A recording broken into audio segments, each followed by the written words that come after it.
Respect features large in this week's show. If we don't respect the natural world around us, whether it be trees, wetlands, wildlife, and of course our fellow humans too, we will be left counting the cost in so many different ways. Welcome to EcoAfrica. I'm Chris Lems in Lagos, Nigeria, and I am delighted to be co-hosting with my colleague Malama Mukonde in Lusaka, Zambia.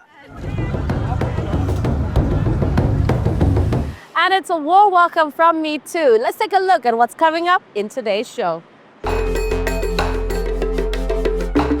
Why thinking small in Ethiopia could mean big gains for farmers.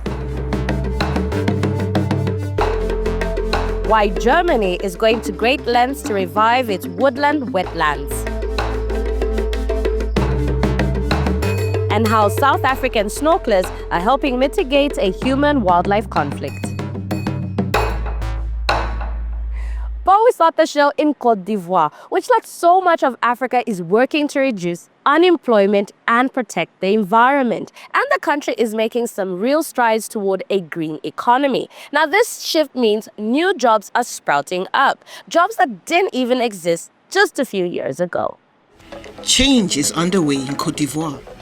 Previously unexpected opportunities are upending the job market. For example, Linda never dreamt of working at a fly farm, and now she's surprised how much she loves it. As for Stefan, he decided 4 years ago against the traditional career path and created his own profession in urban agriculture. And Ava is learning to set up carbon projects in the forests of the interior of the country as part of a pioneering project in Côte d'Ivoire. What do these three young people have in common? They are all working in the green economy as part of the country's ecological transition.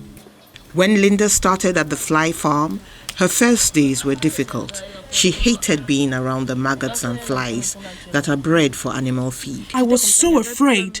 I didn't want the flies to touch me. I said I was going to wear long sleeves. But the hardest part for Linda was dealing with her family's prejudice about the unusual profession she had chosen.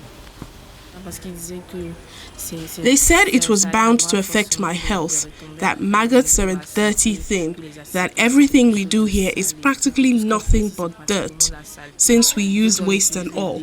But it was a bit weird at first. They didn't really accept it. I said that instead of staying at home and being a burden, it's better for me to learn and discover something new. Today, the young woman is proud to call herself an entomologist and has even convinced her mother to join the company. In another part of Abidjan, Stefan is also doing a job that didn't exist when he was a student. After completing his geography studies, he wanted to be an urban farmer, but found no company to take him on. So he set up his own business, offering training courses to individuals and schools. For me personally, it was a way of not depending on the traditional employment system in Côte d'Ivoire, which is you leave school, you look for a job in the public sector. It was a way of showing that you can create your own job and be financially independent. Stefan and Linda are on a green career path, but they are still in the minority. With many green job opportunities going unclaimed, the Ivorian government is keen to entice more school leavers.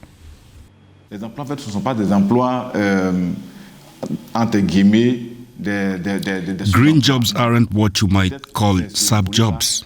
Perhaps it's this aspect that we don't manage to make clearer to all those looking for work. So much so that when we direct them towards green jobs, many refuse because they think they are sub-jobs. But they are decent jobs. In 2022, the ministry launched its integrated strategy for the promotion of green jobs in Côte d'Ivoire in an attempt to promote these sectors. News has spread abroad with some young graduates like Eva coming from Europe to learn a new trade. The 26-year-old is working as a carbon project manager, but she still lacks the experience needed to carry out a forest inventory by herself. Today, an experienced agronomist is showing her how to categorize trees to find out whether this forest could be a successful carbon project. I've never done this kind of thing, so it's all new to me. Forest inventories. I've never done this kind of study. So we need to work together. I know all about carbon and the carbon market, but not at all about the field. So we really need to work hand in hand to achieve our goal. After returning to Abidjan, Eva shares her carbon market knowledge with her colleagues. As everyone in the team is discovering the rules of the carbon market at the same time, it's both a challenge and a real professional opportunity for all involved. The dynamic growth of Africa's sustainability sector has caught many by surprise. It has also prompted the International Labour Organization to publish a directory of green jobs and professions. The aim of this catalogue is to support vocational and technical training structures in their mission to accompany Côte d'Ivoire in its development, which today is taking the path of ecological transition. So it's to help them accomplish this task. This catalogue has this first aim, and the second is that it will help companies that are already established to become greener. Stefan, too, is raising awareness and boosting skills in the green economy, but he's doing it in Abouvie, 80 kilometers from Abidjan. He wants to reduce the growing skills gap between the economic capital and elsewhere. People living in the interior of the country don't have the same opportunities as people in Abidjan. So for me, it's important to come and create a new ecosystem in my field that will enable them to have access to the type of employment that is beneficial to their environment. Whether it's Stefan opening minds to new green career paths, Eva sharing in the development of new sectors, or Linda embarking in a surprising new direction, the green economy in Côte d'Ivoire is giving young people the chance to work towards a better future. Sustainable solutions don't have to be expensive, time-intensive, or complicated. Our next report takes us to Ethiopia, where a simple adjustment is helping solve the problem of post-harvest losses. Now, this helps boost food security, and of course, it benefits farmers. And it is also a business opportunity for local metal workers.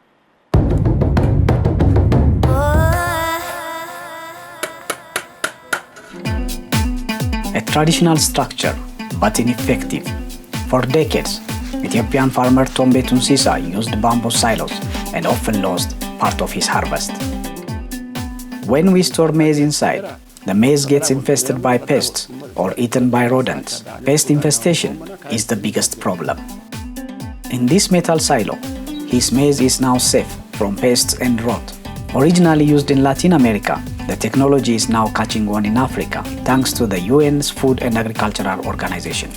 In Ethiopia, 30% of food loss occurs after harvest, so they are a real blessing. We can now store our grains as long as we want, without any problem, and sell it when we want. This silo holds as much as 4 traditional ones. Another advantage, the silos are now being made here too, creating jobs in southern Ethiopia's Sidama region. The FAO pays for the materials, making them 30% cheaper. The farmers pay the equivalent of 60 euros, another incentive to make the switch. We manufacture at least 20 to 30 silos a month. We don't just sell them in this area. We do in other villages too. A study has shown that with the new silos, Ethiopian smallholders can save up to 200 kilograms of maize that would have been spoiled by rot or infestation. Shurte Kulchamo no longer has to sell off maize that's beginning to rot at dumping prices. We sell at a higher price and benefit. We can wait for the right time to come to sell our grain.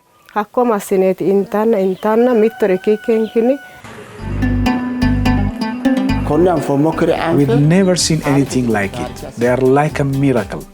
You can't compare traditional silos with the enormous benefit of these ones.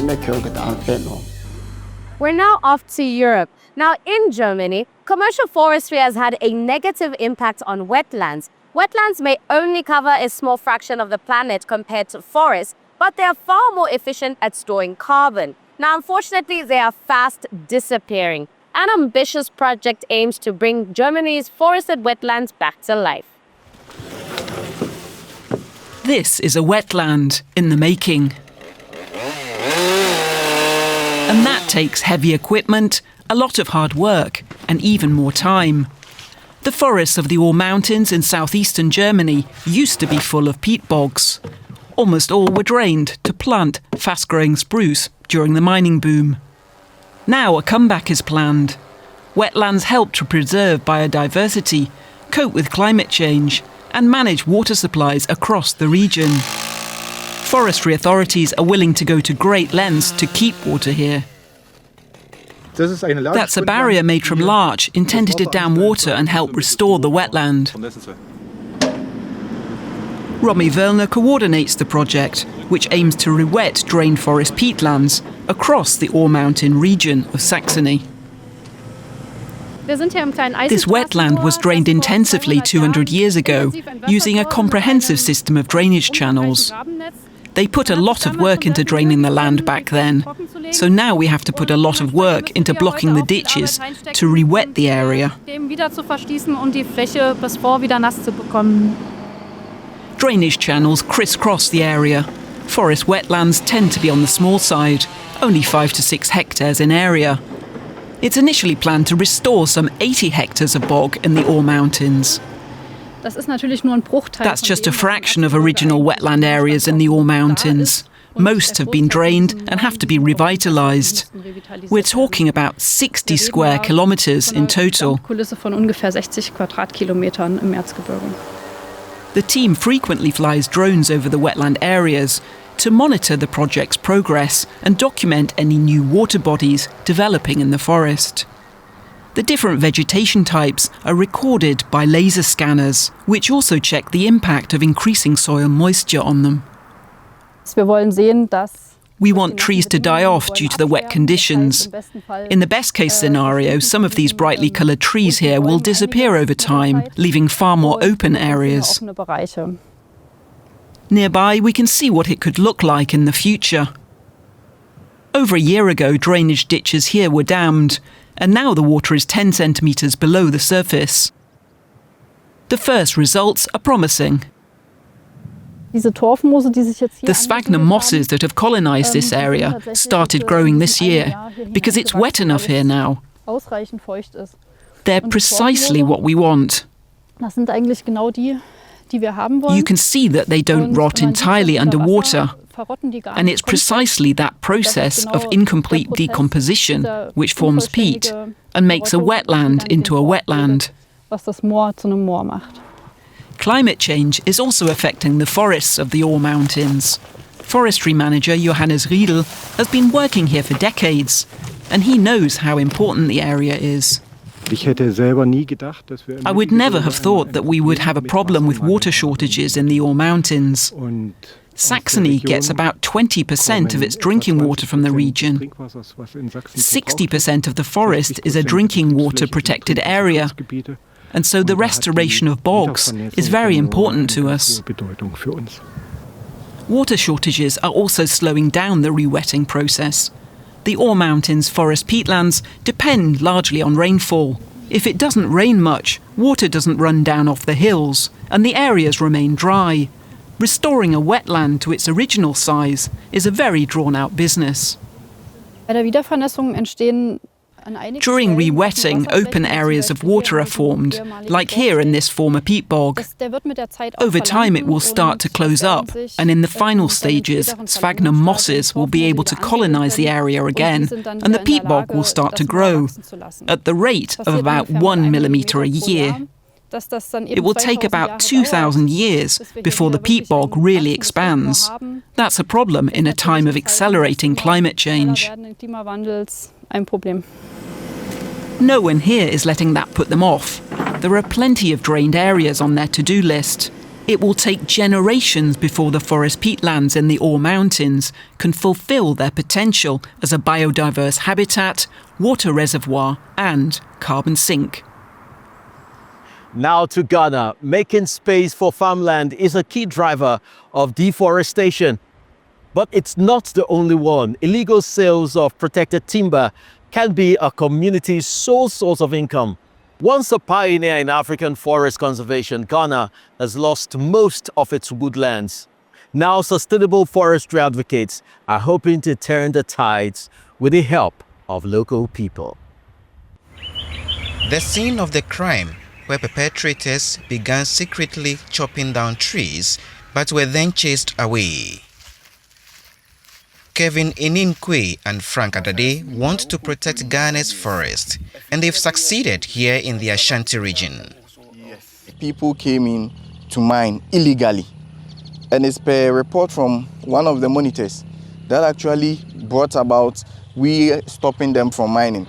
So we could see that it's only a portion that got destroyed, so at least all their alerts are very, very useful. Frank Adade lives close by. Back then, he raised the alarm. An app on his cell phone lets him report illegal logging and forest fires. The report is sent directly to the headquarters of Civic Response Ghana. The NGO started the monitoring program. It then informs the authorities so that they can respond directly. This app is in two phases, or it has two interfaces. We have the web interface and that of the mobile interface. The mobile interface is basically for reporting forest disturbances, and that is used. That is the one the community monitors use. Yao Asite also lives in the Ashanti region, in the Abuja community not far from the Kanwe forest. He grew up here, and he and his family live from the forest, where they also grow vegetables and palm oil trees. We used to be able to hunt and gather animal products in the woods, but the destruction of our forest has deprived us of all these things. This has had a negative effect on our livelihoods. Rain doesn't used to be a problem either, but now there is hardly enough rain for our crops. And people are cutting down our trees with chainsaws. They are burning them to make charcoal. So we are really suffering. He has joined the forest conservationists to try to put a stop to it. He attends Civic Response Ghana's monthly meetings. The group is now active throughout the country's forest conservation areas. Kevin Kwe and Frank Adade are always joined by newcomers who live near the woods. They explain how the app works and talk about what else each person can do to protect the forest. After they taught us how to report these incidents, there was a significant reduction in some of these negative human activities in this community. Such measures are long overdue as Ghana continues to lose forest cover. The Food and Agricultural Organization FAO estimates the West African country has lost around 20% of its forest areas in the last 20 years. The non-governmental organization's app could become key to protecting the forest. The rate at which these things used to occur has reduced.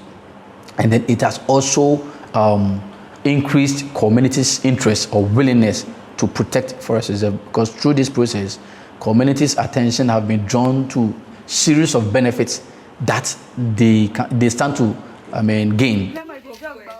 Yao Asite will definitely keep campaigning to save the trees. After all, he and his family only have this one forest from which to feed themselves. As for everyone who lives near Ghana's woodlands, protecting the forest also secures their own lives. We now go to South Africa. Tourists love the cute seals on Cape Town's waterfront, but not many of them think about the important role these creatures play underwater or how human activity is affecting them. This is a story about what can happen when we take wildlife around us for granted, and also what can be done to help. This diver is not a tourist. She's on a rescue mission. One that needs a delicate hand if she's not to injure her target. One of a group of seals basking in the sun on the waterfront in Cape Town, South Africa. The diver has to poke through a gap between the boards in a specially designed platform to sever a loop strip of plastic that could have suffocated the seal. Mission accomplished. From the seal's perspective, he's resting, he's lying there, he'll feel a tug on his neck, he'll get upset with the seal next to him and he'll lie down again. He doesn't even know there was a human involved. Almost 2 million Cape fur seals live off the coasts of South Africa and Namibia. These highly intelligent animals can even make themselves at home in places like Cape Town. But the waters here are awash with plastic waste that poses a threat to the seals. As a working harbour, there is risk of plastics ending up in the ocean. With our wind in Cape Town, it just throws everything in the ocean. So our sweeper boats, our team work really hard to scoop all of that out as they discover it.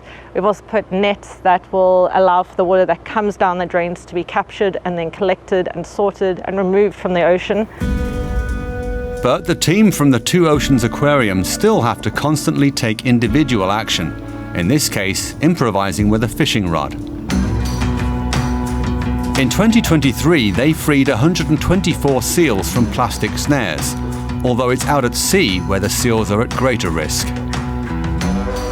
The majority of our entanglements that we remove from our seals are fishing related. So these are, we believe, to be outside of our harbour. Our seals interact with them when they swim out to forage at sea. They get noosed up in them and they get stuck with them and they return to our harbours entangled. A lot of these are box bands, fishing line, nylon cord, nylon braid. This is an example of one seal that had all 3 of these entanglement items attached. They had about 12 items removed from them, which is quite a phenomenal number. The Cape fur seals play a vital role in the ecosystem off the coast of southern Africa. And they're a source of unending fascination for marine biologist and underwater photographer Danelle Wenzel, who's been diving with them for 10 years now. The animals are busy hunters, sometimes eating up to 1/10 of their own body weight in one day.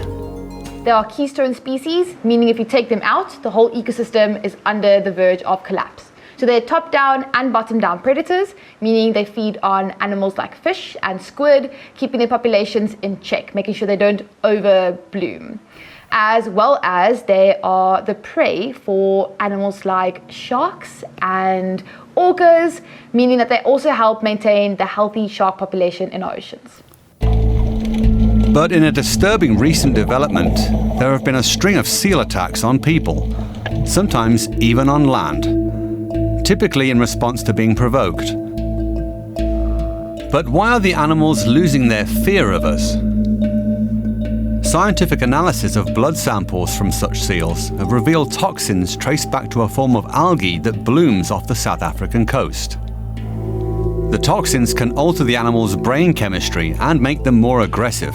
In a separate development, seals have been testing positive for rabies.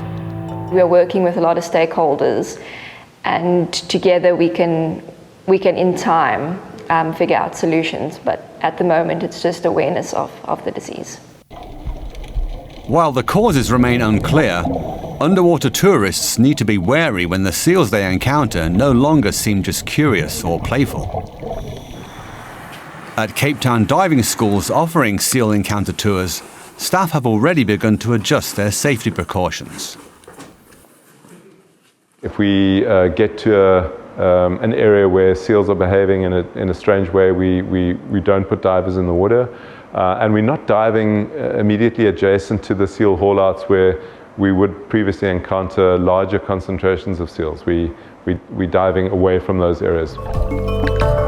The Cape fur seal population has recovered since the 90s, thanks to a ban on commercial hunting in South Africa. As for the current conflicts, leaving the seals in peace certainly wouldn't do any harm. And now it's time for us to say goodbye. We hope that you have enjoyed what you have seen and maybe feel inspired to go out and make a difference in the world. And if you do, tell us about it. Write to echo@dw.com. We love hearing from you. I'm Malama Mukonde in Lusaka, Zambia. See you next time. And I am Chris Elems in Lagos. If you can't wait to watch other inspiring stories, just search for EcoAfrica online and you find a lot there to keep you going until we're right back again next week. See you then.